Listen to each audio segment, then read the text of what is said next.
अस्सलाम वालेकुम। Chapter number 11 hydrocarbon. आज का लेक्चर है आपके एग्जाम का गेम चेंजर। रिमेंबर, एमसीक्यूज और short question give you passing marks, लेकिन कंस्ट्रक्टेड रिस्पांस क्वेश्चन ये आपको टॉपर बनाते हैं स्टूडेंट। और in this lecture we will discuss 6 constructed response question. Let's start student. Question number 1 है हमारे पास, Why do alkane show little reactivity towards the other reagents? के दूसरे reagents के साथ ये little reactivity क्यों show करती है, और इसकी little reactivity की वजह से इसको हम paraffins भी कहते हैं। They are also called paraffins, meaning little affinity. They are non-polar.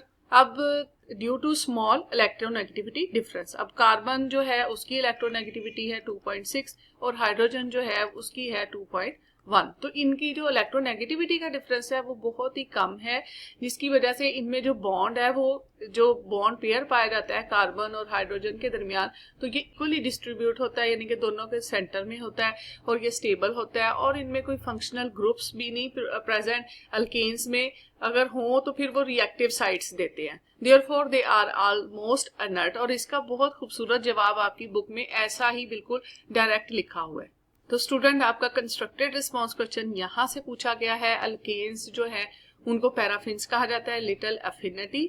और ये जो टर्म है ये इसके बिहेवियर को बताती है कि अल्केन्स जो है वो show little chemical affinity for other substances and are chemically inert to the most laboratory reagents. अब यहाँ तक आपने ये लिख लेना है, ठीक है। और फिर उसके बाद के इसके बाद आपने यहाँ से स्टार्ट करना है स्टूडेंट। इस लाइन के ये जब रिएजेंट से खत्म हो जाए ना, तो इस लाइन के बाद के इसकी जो अनरिएक्टिविटी है of alkane may be explained on the basis of non polarity. और यहाँ इलेक्ट्रोनेगेटिविटी की डिफरेंस की बात होनी है। इसकी कार्बन की वैल्यू 2.6 है और हाइड्रोजन की 2.1 है। एप्रिसिएबल डिफरेंस नहीं है, सो दैट्स वाई जो है इसमें इक्वली शेयर्ड होता है, नॉन पोलर बॉन्ड होता है। This fact makes alkane almost non polar, और इसी वजह से ये जो है वो लिटिल रिएक्टिविटी जो है वो शो करती हैं। और इसी की वजह से कि ये नॉन पोलर है, तो reagents like acid, base, oxidizing agents find no reaction site in alkane molecules to which they could be attached। तो यहाँ तक ये आपका बन सकता है। इसमें से अब आपने देखें कि आपने इसको कैसे लिखना है, तो मैंने स्टूडेंट इसको शॉर्ट करके लिखा है। तो इसमें भी आपने बस यहाँ से लेके यहाँ तक एक लाइन लिखें, फिर आप अनरिएक्टिविटी वाली बात लिखें, ठीक है। ये यहाँ तक लिखनी पड़ेगी, और इसी वजह से फिर रेजेंट्स का हमें बताना पड़ेगा कि ये क्यों नहीं रिएक्ट करते, क्योंकि उनको एक्टिव साइट नहीं मिलती, वो नॉन पोलर होते हैं, ठीक है। ये था हमारा कंस्ट्रक्टेड रिस्पांस क्वेश्चन नंबर 1। अब हम जाते हैं 2 पे। Why does a mixture of natural gas and air जो है वो explode? वो क्यों धमाका शो करता है? तो उसका है कि हमारे पास जो नेचुरल गैस होती है ना स्टूडेंट, वो मोस्टली किस पर मुश्तमिल होती है? वो मिथेन पर मुश्तमिल होती है। और मिथेन इज हाईली फ्लेमेबल, बहुत जल्दी जो है वो आग को पकड़ती है, शोले को पकड़ती है। It form explosive mixture with air. Leakage जो होती है हमारे पास, और उसकी अगर स्पार्क या हीट दे दी जाए तो वो इग्निशन जो है वो शोले के साथ जलती है, ठीक है। इग्नाइट हो जाती है, शोला पकड़ती है, आग पकड़ती है।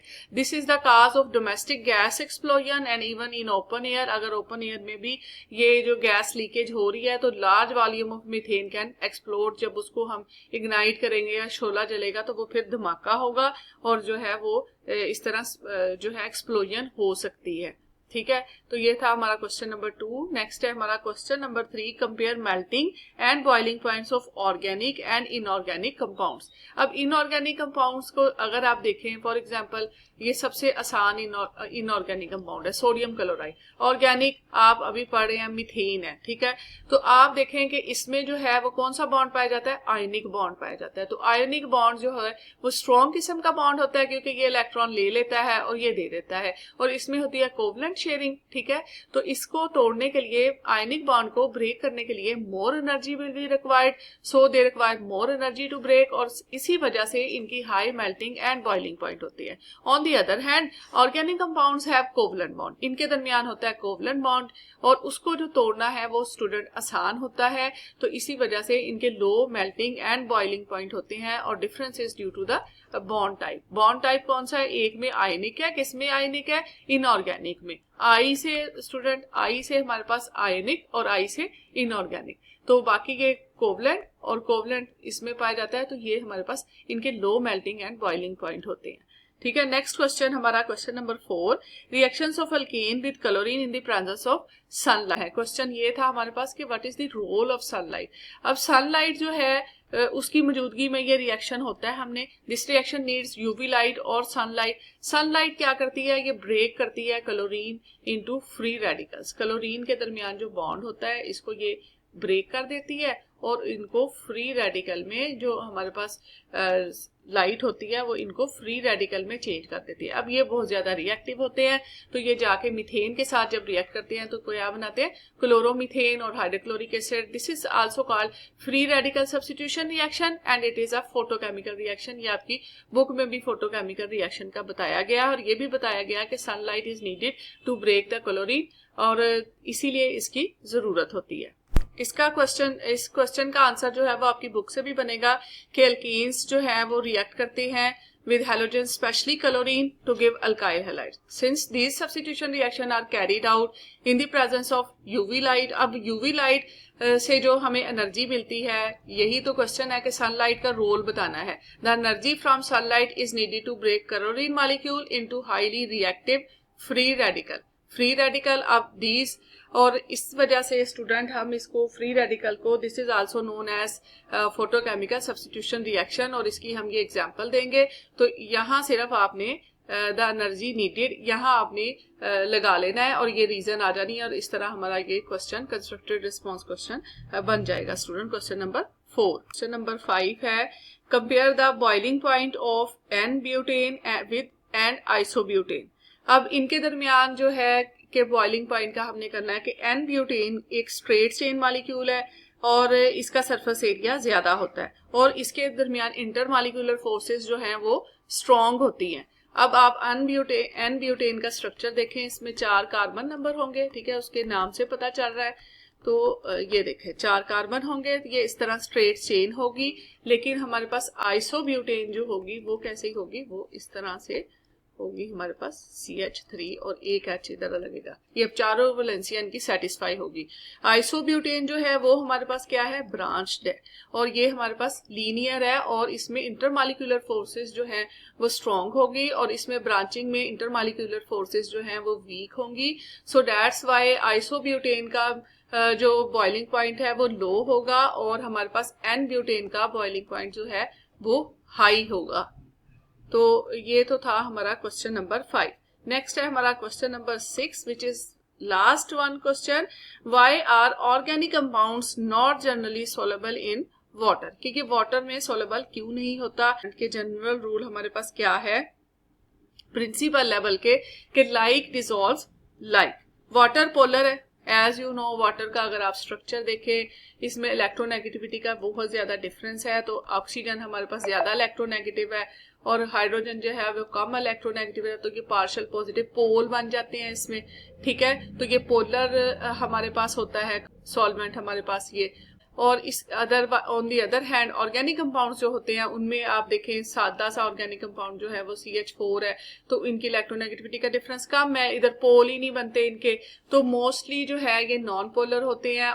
Polar compounds dissolve in polar solvent and non polar in non polar. अब ये नॉन पोलर है तो ये नॉन पोलर सॉल्वेंट्स में बहुत अच्छे से डिसॉल्व होते हैं स्टूडेंट। अब therefore organic compounds are not soluble in water. तो था हमारा क्वेश्चन नंबर 6। अब हम देखेंगे इस लेक्चर की समरी स्टूडेंट। हमने जो कंस्ट्रक्टेड रिस्पॉन्स क्वेश्चन पढ़े, अल्केन्स जो हैं वो लिटिल रिएक्टिविटी शो करते हैं स्टूडेंट, और लेकिन वो रिएक्ट करते हैं क्लोरीन के साथ इन द प्रेजेंस ऑफ सनलाइट, और आपको पता है कि यूवी लाइट की मौजूदगी में जलते हैं, ठीक है। तो आप इसको यहाँ तक रखें कि अल्केन्स जो थे उनकी लो रिएक्टिविटी थी, वो स्टेबल थे। और सेकंड हमारे पास जो क्वेश्चन था कि mixture of natural gas and air जो था वो एक्सप्लोड करता है व्हेन इग्नाइटेड, जब उसको शोला दिया जाता है, जब हीट किया जाता है तो वो एक्सप्लोसिव मिक्सचर बन जाता है। ऑर्गेनिक वर्सेस इनऑर्गेनिक जो कंपाउंड्स थे उनके बॉइलिंग और मेल्टिंग पॉइंट्स में जो हमने देखा था कि इनमें हाई बॉइलिंग और मेल्टिंग पॉइंट किसका है।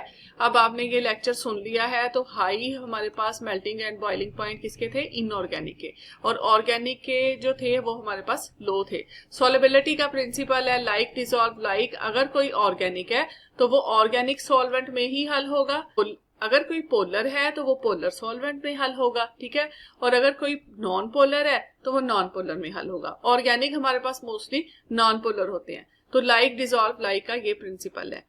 अब reaction of alkane in the presence of sunlight, yes sunlight का रोल हमने लिखना था।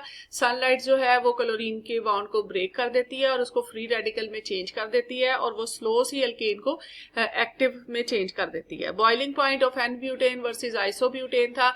इसमें एन ब्यूटेन का बॉइलिंग पॉइंट जो था वो हाई था, ज्यादा था, जबकि इसका जो बॉइलिंग पॉइंट था वो लो था। ये लीनियर होती है, इसमें इंटरमॉलिक्यूलर फोर्सेस ज्यादा होती हैं, और ये ब्रांच होती हैं, इंटरमॉलिक्यूलर फोर्सेस वीक होती हैं। Constructive response question are not just answer, they are concept that guarantee your success in exam. मेरे चैनल को लाइक करें, शेयर करें और सब्सक्राइब करें।